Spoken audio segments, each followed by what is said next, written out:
मैनपुरी में एक दिवसीय दौरे पर पहुंचे सीएम योगी, दी सौगात जनपद मैनपुरी की खबर।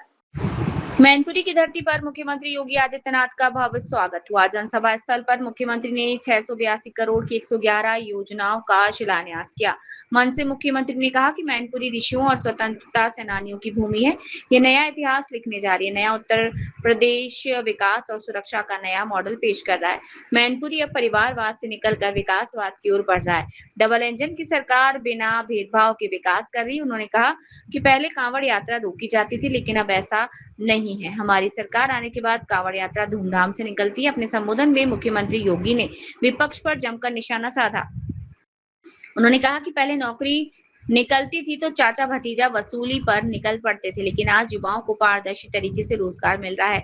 सरकार ने मैनपुरी में मिनी स्टेडियम, सड़कों और युवाओं के लिए रोजगार मेले की भी घोषणा की। जनसभा में सुरक्षा के पुख्ता इंतजाम रहे। मुख्यमंत्री के दौरे से मैनपुरी में विकास की नई उम्मीद जगी है। सरकार का दावा है कि इन परियोजनाओं से मैनपुरी के औद्योगिक और सामाजिक विकास को नई रफ्तार मिलेगी। मुख्यमंत्री ने जुलाई में आने के कारण बताते हुए कहा कि वो बिजली, फसल और पानी की स्थिति को देखते हुए जनप्रतिनिधियों की ओर से दिए गए प्रस्तावों पर सरकार प्राथमिकता से ध्यान दे सके।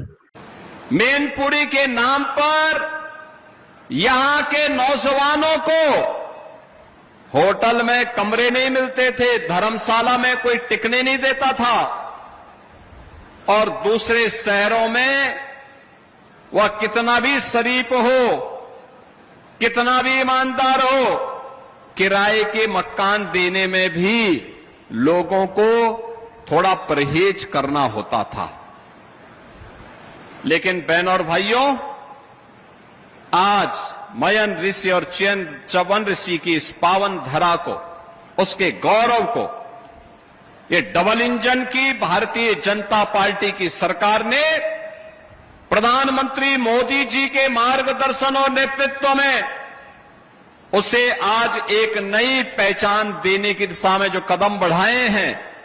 आज अगर मैनपुरी का नौजवान भी, मैनपुरी का किसान भी, मैनपुरी का व्यापारी भी अगर प्रदेश के बाहर, देश के किसी कोने में जाता है और अगर वह अपना परिचय देता है कि मैं यूपी से हूं, मैनपुरी से हूं, सामने वाले व्यक्ति का चेहरा चमकता है और वह सम्मान देने के लिए उतावला दिखाई देता है। यह पहचान का संकट किसने खड़ा किया था? कौन वे लोग थे जिसने यहां के नौजवान की नौकरी छीनी थी, जिसने अन्नदाता किसान की खुशहाली छीनी थी, जिसने व्यापारियों को असुरक्षित कर दिया था और जिसने बेटी के सामने सुरक्षा का संकट खड़ा किया था? कौन वे लोग थे जिसने हमारे कारीगरों को बेरोजगार बना दिया था? कौन वे लोग थे? कहीं और दूर के नहीं थे, आप ही के बीच में, आप ही के जुड़े हुए वे लोग थे जिन्होंने केवल मैनपुरी और इटावा के सामने ही प्रश्न खड़ा नहीं किया, उत्तर प्रदेश के सामने पहचान का संकट भी खड़ा किया और उत्तर प्रदेश को बीमारू राज्य के रूप में धकेल करके अस्तित्व विहीन कर दिया था। सबसे बड़ी आबादी का राज्य बीमार हो जाए, प्रकृति और परमात्मा की सीम कृपा का राज्य बीमार हो जाए, ये हम देखते थे। नौजवान के लिए नौकरी निकलती थी, वो नौकरी नौजवान को नहीं मिलती थी, चेहरा देखा जाता था, पैसा देखा जाता था। जो गरीब नौजवान पैसा नहीं दे सकता था उसकी नौकरी नहीं निकलती थी। और आज बहनों और भाइयों, आप देखते होंगे डबल इंजन की भाजपा की सरकार में नौकरी निकलती है।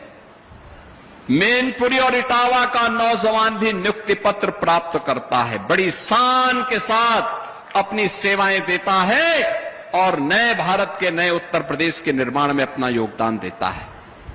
याद करिए, हमने इस यूपी को पिछले 9 वर्ष में बीमारू राज्य की श्रेणी से उभारने में सफलता प्राप्त की।